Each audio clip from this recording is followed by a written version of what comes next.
Hey guys, what's going on? My name is Alex and this is The Car Creative.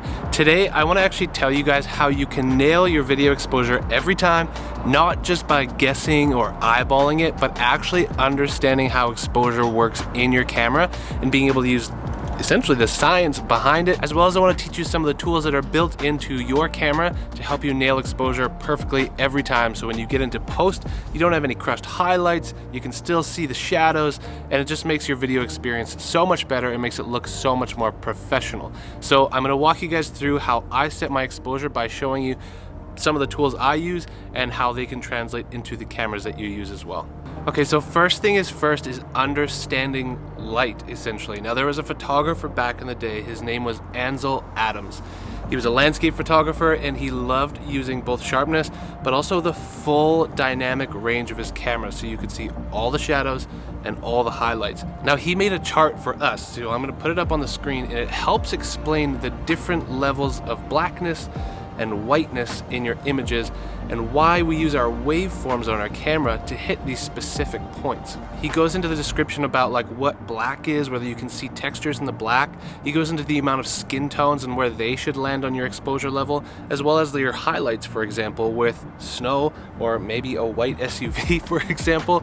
So, I mean, it's really educational to understand where your exposure should land on this chart, and your waveforms now can help us dictate where they should be landing based on this information. The first thing that I want to show you on your camera is your exposure compensation meter. So you may have seen this before. It's on both Sony, Canon, whatever cameras, but this is at 0.0, which is telling us that the camera thinks that it's perfectly exposed based on, you know, the highlights and the lowlights. If you take your aperture, for example, and start pushing it, you can see that I'm now starting to underexpose. And it's starting to tell me that I'm underexposing by 1.7 stops, now 2 stops. But this is the one way that you can check your exposure properly to see if you are underexposed or overexposed. All right, so that's the first tool. And the second tool you have on your camera here is a waveform.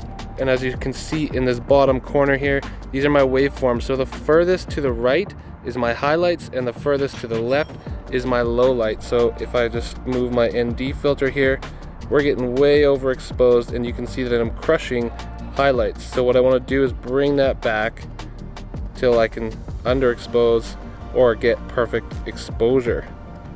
So based on the Ansel Adams chart, and because we have the sun in this particular shot, we want to make sure that the sun is overexposed a little bit and that our white vehicle still looks like it has a good amount of contrast. Okay, one more tool you can use in your camera is called zebras. Zebras will show you these kind of, well, they look like zebras when you're overexposed on your camera. So you can always dial it back to make sure you have the most amount of information possible in your camera, so that in video you can bring those highlights back. Now, if you overexpose too much, you're gonna do what's called crushing your highlights, and you'll never be able to get those back. So this brings us to where your camera competency comes in.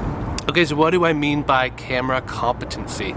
Well, you can notice with new video cameras that are coming out, they're all about the specs. So it's all about how many stops of dynamic range they can push out, or what their bit depth is, or their color profiles that they can give you. So for example, with Sony, they give you like S-Log, and that'll give you, I don't know, 14, 15 stops of dynamic range, or the Canon cameras as well. They'll give you raw capabilities, etc., etc. Now this is the camera competency, and how much, let's say, how many stops from the top, your highest high, how many stops can it go down to compensate for your shadows and still be able to retain those shadows and retain them with enough depth to bring them back in post. So that's what I mean by camera competency, and that's why it does kind of matter how good your camera is in terms of video specs to be able to retain the low shadow and bring the colors back in post that you want to make it look crispy good.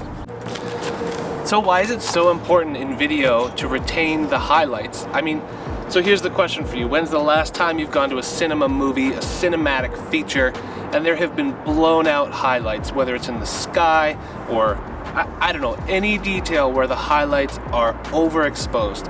I dare you, go watch any cinematic movie, maybe not an indie film, I don't know. And aside from it being indoors, the windows might be blown out, but then they tend to put sheets over it and then blast light through it anyways. So I mean, cinema sets the standard for us as videographers in terms of what we should be looking to do. Not YouTube, not what your friends are doing, but cinema. Guys, if you want to be making professional videos and selling them, let's say, to customers, clients, or dealerships, then you need to be making sure that your standard is the highest standard possible. So understanding why you're not overexposing, and all of your favorite videos are highly likely not blowing out their highlights. It also does take some skill in post to make sure that you're maximizing the dynamic range that you have, bringing back colors, and adding the proper amount of contrast to make it look very cool and cinematic. But guys, these are just some steps that I wanted to teach you just to make sure that when you're on location shooting that you do get proper exposure. So when you do get into post and you're color grading, that you actually have the most amount of detail to work with. All right, so then you may run into some scenarios like this where you have a subject that's inside and it's a little bit darker. Fortunately, I've got a sunroof here. But the outside, so my windows, are still overexposed, or they're very bright, or I'm very dark. So what do? What's the proper way to light a scenario like this? Well, it's exactly that. You actually have to light for it. If you want it to be proper cinematic quality and keep those highlights underexposed, or exposed properly rather, what people would do in this scenario is actually add lighting into the situation. So again, if you're watching a cinematic film, you'll notice that they are always lit from one way or another. The outside is still exposed properly, and then they add light in to make sure that their subject looks either natural in the situation, or it's a beauty lighting, or whatever it may be. But that's just a good example. I don't have any lights with me currently, but I know it's tough, and if you have to choose one or the other, you don't have lights. Depending on the story that you're telling, I would say light for your subject. Let's say you're indoors and you're shooting an indoor video. It's not going to be the end of the world if your windows are blown out. Most people would want to see their subject. But if you're making a proper cinematic video, try your hardest to expose properly, make sure there's no blown out highlights, and then do your best to light the subject accordingly. And one final tip I'll give you guys, if you're a car photographer or videographer like me, I highly recommend backlighting your subject like this. And by backlight, I mean the sun is behind our car. This gives us a nice amount of contrast. Let's see if I can show you here. No. Yeah, contrast. So we've got contrast here in the shadows. We've got contrast on this side of our vehicle. So this helps bring out the most amount of detail without just blowing out the one side of the car. I think that's one of the best ways to do it with our car photography and videography. So I hope that this has been helpful for you guys if you're deciding to get into videography, or you have been in it for a long time. I hope this has educated you in some way. If it has, please hit the like button for me because it means a lot to my channel. Consider subscribing so that you can watch more cool content like this. And if you're interested, come check me out on Instagram. That's where I post all my photos and stuff, and I love chatting with you guys over there. And other than that, guys, I do hope that you have a great rest of your day, and we'll see you in the next one. Peace.